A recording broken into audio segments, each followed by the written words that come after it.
Más de 10 años estuvieron encerradas en una casa a plena luz del día. Soy Jessica, soy psicóloga y criminóloga y hoy vamos a hablar del caso de Ariel Castro, que tuvo retenidas a Amanda Berry, Gina de Jesús y Michelle Knight por más de 10 años. Como son varias víctimas, lo que vamos a hacer es primero hablar de Ariel Castro y después, cronológicamente, según aparezcan las víctimas, hablaremos también de ellas. Así que, ¿quién era Ariel Castro? Nació en Puerto Rico en 1960 y se crió en Cleveland. No era un desconocido, un fuera de la ley y una persona que no hablara con nadie. Era un conductor de autobuses escolares que tocaba el bajo en una banda. Se llevaba bien con gente, tenía amigos, tenía conocidos, su casa por dentro era un absoluto desastre, pero por fuera no llamaba mucho la atención. Había tenido una pareja, Grimilda, con la que había tenido 4 hijos y esta relación fue pues su campo de entrenamiento para todo lo que vendría después. Grimilda la denunció en varias ocasiones por violencia doméstica. Él constantemente la golpeaba, la humillaba, le dislocó un hombro, le fracturó la nariz y la policía no hizo nada. Es que en los años 90 la violencia dentro de la pareja era algo que realmente no interesaba y por tanto, por más que ella denunciara, pues nadie hizo nada y decidió abandonarle. Si las fuerzas de seguridad no van a salvarla, ella misma tendría que hacerlo, tanto a ella como a sus hijos. Así que cogió a sus 4 niños y se fue de la casa. Aquí Ariel Castro se quedó solo para construir su mazmorra del terror.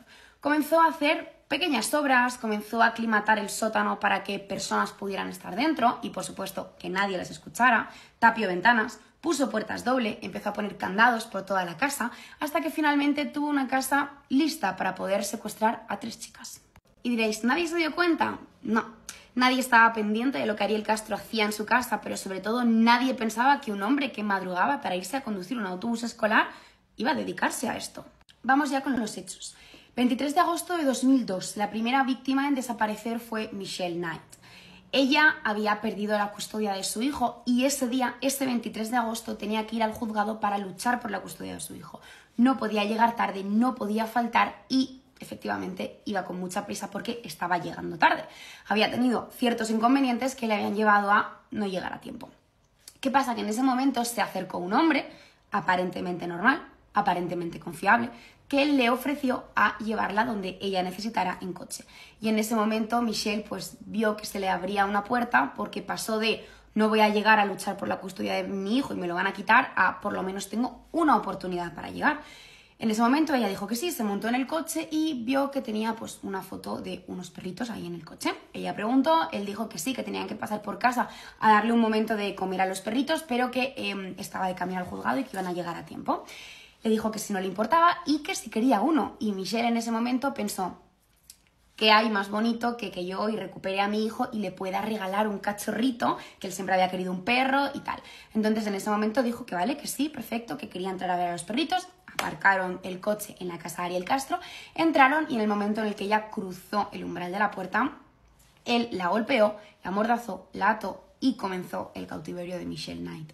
Tuvo varios días en los que estuvo completamente a oscuras, casi sin comida, casi sin agua y su único contacto humano era con Ariel Castro, que además de golpearla, constantemente trataba de socavar su fortaleza psicológica, diciéndole que su hijo estaba mejor sin ella, que su familia no la estaba buscando, que nadie estaba buscándola. Y realmente tenían razón en la parte de que nadie la estaba buscando, porque Michelle Knight tenía 21 años, no era menor de edad. No había ningún interés, nada que dijera que ella no se había ido voluntariamente, no había signos de violencia, no había ningún indicio de que ella había sido secuestrada o retenida, porque ya sabéis que secuestro y detención no es lo mismo. Nada indicaba esto, simplemente había desaparecido y no se había presentado por la custodia de su hijo. Michelle Knight durante su cautiverio fue la que más sufrió la ira de Ariel Castro porque realmente no hay una explicación o no hay una razón, pero parece ser que era el blanco de toda su ira, aunque por supuesto ejercía violencia contra las 3 y hacía daño a las 3, pero realmente tenía como cierta inquina con Michelle Knight. Ella tuvo muchísima resiliencia emocional y aprendió a no llorar, a no quejarse, a no enfadarse, porque sabía que cualquier reacción emocional era incendiarle y era conseguir que al final él ejerciera más violencia contra ella. La siguiente en desaparecer fue Amanda Berry el 21 de abril de 2003. Estaba a punto de cumplir 17 años, era una chica extrovertida, alegre, divertida, carismática, Su familia la adoraba, era muy sociable, hablaba con todo el mundo y trabajaba en un Burger King. Ese día salía de trabajar en el Burger King y trabajaba con el hijo de Ariel Castro. Y además conocía a la hija de Ariel Castro. ¿Qué pasa? Que ese día cuando ella salió con un montón de expectativas en la cabeza porque al día siguiente iba a celebrar su 17 cumpleaños y pues salía pensando en la celebración cuando Ariel Castro se acercó y le ofreció a llevarla en coche. En ese momento ella llamó a su hermana y le dijo que el padre de un compañero suyo le había ofrecido llevarla en coche y que entonces llegaría un poco antes que otros días. En ese momento ella confió en él porque le conocía el coche de la familia, conocía a su hijo, conocía a su hija, se montó en el coche y no llegó a casa. Unos días después, una voz masculina llamó con el teléfono de Amanda a su familia y le dijo: tengo a Amanda, está bien, volverá a casa en unos días, pero no volvió en años. Amanda recibió un poco mejor trato que las otras dos chicas. Tuvo un poco más de privacidad, estaba en una habitación separada de ellas y cuando se quedó embarazada le permitieron quedarse con el bebé. Aunque esto lo vamos a ver después porque cronológicamente no va aquí, pero simplemente puntualizar que tuvo un poco mejor de trato que las otras dos chicas, a pesar de que también sufrió muchísima violencia y lo pasó bastante mal. Además, Amanda Berry pidió en su primer día en cautiverio si le podían traer un cuaderno para dibujar con unos lápices y Ariel Castro se lo llevó. Este cuaderno ella lo utilizó para marcar con una X cada vez que la agredían porque ella sabía que en algún momento iba a salir de ahí y quería tener algo que poder llevar, con lo que poder defenderse y decir: este es el número de veces que esta persona me ha agredido. La última en desaparecer fue Gina. Tenía 14 años cuando desapareció el 2 de abril de 2004. Estaba con Arlene, la hija de Ariel Castro, y se iban a dormir juntas, pero sus madres no les dejaron. Entonces, pues se fueron cada una para su casa, se despidieron y Gina de camino a su casa se encontró con Ariel Castro, que es el padre de Arlene, y que le dijo que él la llevaría a casa en coche. Gina se fió, se subió al coche y Ariel le dijo: voy a parar un momento en mi casa que voy a coger dinero y ya nos vamos. Y en el momento en el que llegaron a casa de Ariel, Gina ya no salió de allí. La encerró en el sótano con Michelle y desapareció para siempre. Ariel Castro convirtió su casa en un sistema de confinamiento absoluto. Las ventanas tapiadas, las puertas tenían doble cerradura. Las habitaciones cerradas con cerrojo y con candados. Los pasillos tenían campanas improvisadas, tenían espejos colocados estratégicamente para que cualquier movimiento fuera detectado por él. Incluso en ocasiones él fingía que salía de casa y que se iba y se dejaba una puerta abierta. Y cuando ellas intentaban escapar, él las atrapaba y las pegaba hasta que ellas se arrepentían de haber intentado escapar. Esto lo hacía una y otra vez para que ellas sintieran que no tenían escapatoria por más que él se dejara una puerta abierta. Esto en psicología se llama indefensión aprendida y básicamente es hacer sentir a alguien que no tiene salida, que no tiene escapatoria y que no puede enfrentarse a, en este caso, a él y en otros casos a otras cosas. De manera que si en algún momento, por lo que sea, él se dejaba una puerta abierta sin querer y no era a propósito, ellas tuvieran tanto miedo porque no supieran si era una prueba o no era una prueba que decidieran no intentarlo. Constantemente Ariel Castro jugaba psicológicamente con ellas. Jugaba con la indefensión aprendida, pero también con el hambre. Les llevaba comida solo para dos o solo para una. El resto tenían que mirar. Michelle llegó a quedarse embarazada en 5 ocasiones y Ariel, golpeándola, le hizo perder el bebé en 5 ocasiones. Constantemente les repetía que nadie las estaba buscando y les permitía ver la tele porque, es verdad, años después cada vez las buscaban menos, las noticias sobre ellas eran menos y cada vez el mundo miraba más hacia otro lado. Sin embargo, en la tele pudieron ver una cosa que les hizo pues que la esperanza volviera para ellas, el rescate de Elizabeth Smart. Y también Gina pudo ver cómo su madre lloraba en televisión pidiendo que su hija volviera. Esto hacía que a pesar de estarlo pasando realmente mal, tuvieran un poquito de esperanza. Llegó el 25 de diciembre de 2006 y nació la hija de Amanda Berry, Jocelyn. Fue asistida por Michelle Knight en el parto. Ariel la obligó y le dijo que si algo le pasaba a la niña sería culpa de ella y la mataría. Sin embargo, la niña nació.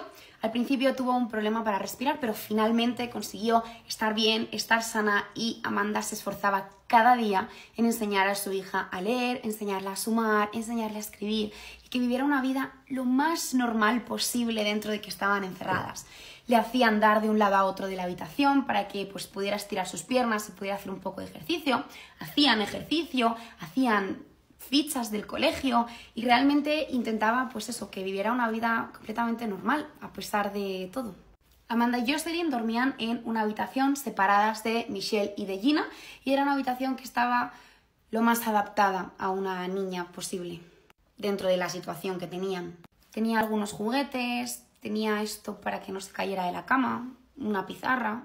Llegó el 6 de mayo de 2013. Jocelyn ya tenía 6 años y a pesar de que habían intentado que llevara una vida normal como el resto de niños, ya se daba cuenta de que no era normal, que la encerraban, que no dejaban salir a su madre a ningún sitio y que algo no iba bien. Así que un día, 6 de mayo de 2013, vio que su padre se había dejado una puerta abierta y corrió a avisar a su madre, corrió a avisar a Amanda, le dijo que se había dejado esta puerta abierta y ella fue a comprobarlo y efectivamente había puerta doble, la puerta del interior estaba abierta pero la del exterior estaba cerrada. Amanda se lo pensó y pensó que podía ser una trampa, como otras veces que ya se lo habían hecho, y sabía que si era un error, si era una trampa, si ella intentaba escapar y Castro estaba al otro lado de la puerta, iban a castigar brutalmente a las tres.